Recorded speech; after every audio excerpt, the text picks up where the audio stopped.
More countries are requiring tests for travelers from China as Beijing grapples with a surge in COVID cases. Hospitals in China are reportedly at capacity as the country moves forward with reopening plans. So will this COVID wave lead to more economic fallout and supply chain issues?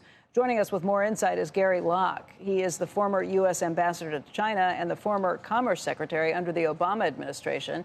And Ambassador Locke, thank you for being here. Let's talk through, first of all, this requirement that is coming from so many countries at this point. It makes sense. China is basically acting as if they have no cases. Meantime, there are flights showing up in Milan where half of the travelers coming from China test positive. What's going on?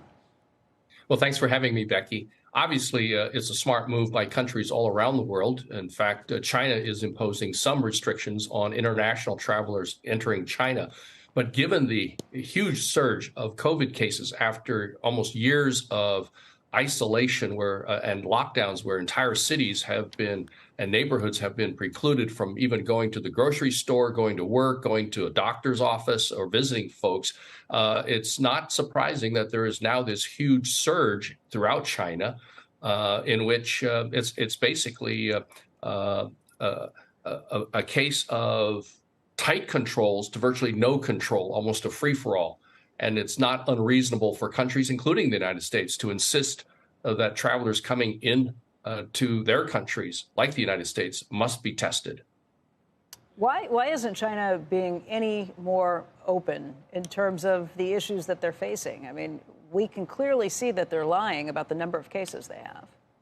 Well, that's a common concern that people have had with China for decades, the lack of transparency and, how the COVID case first unfolded, the virus first unfolded years ago, lack of transparency, lack of consultation with World Health authorities. And now we're seeing the same thing. China has a great deal of pride. They want to be able to say that they contained it and that they are now loosening up these controls. But we're seeing that because of the lack of widespread vaccination and even the vaccines that they have, which are not Western vaccines, they're not very effective. And so they're seeing this huge surge in cases. And it's probably going to get worse over the next few weeks because the Lunar New Year holiday is approaching. It's a 10-day holiday, a 7 to 10-day holiday throughout China. People will be traveling to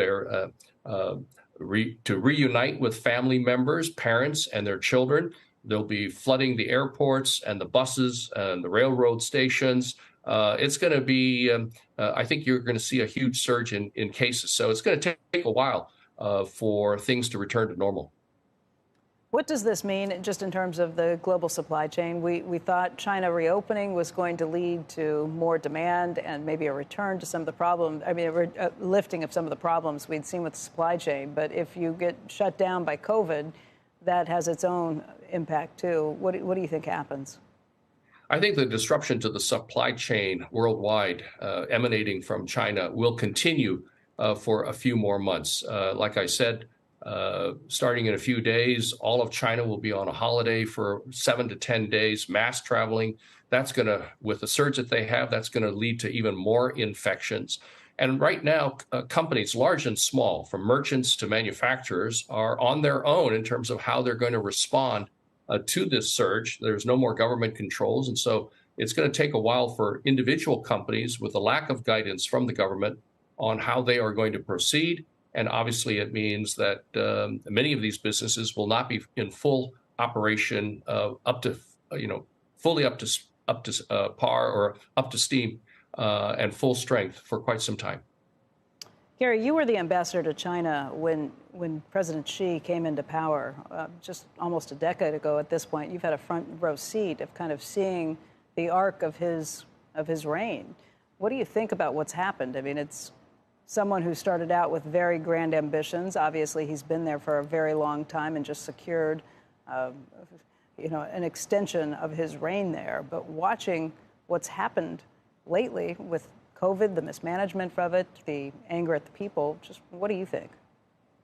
Well, the people were certainly angry at the policies of completely locking down whole cities or large sections of cities. When you have a city of 20 million people and half the city is locked down or the entire city is locked down, where people cannot travel, cannot go to the grocery store, cannot go to work, there was a lot of frustration. And so that was being manifested in protests all across China.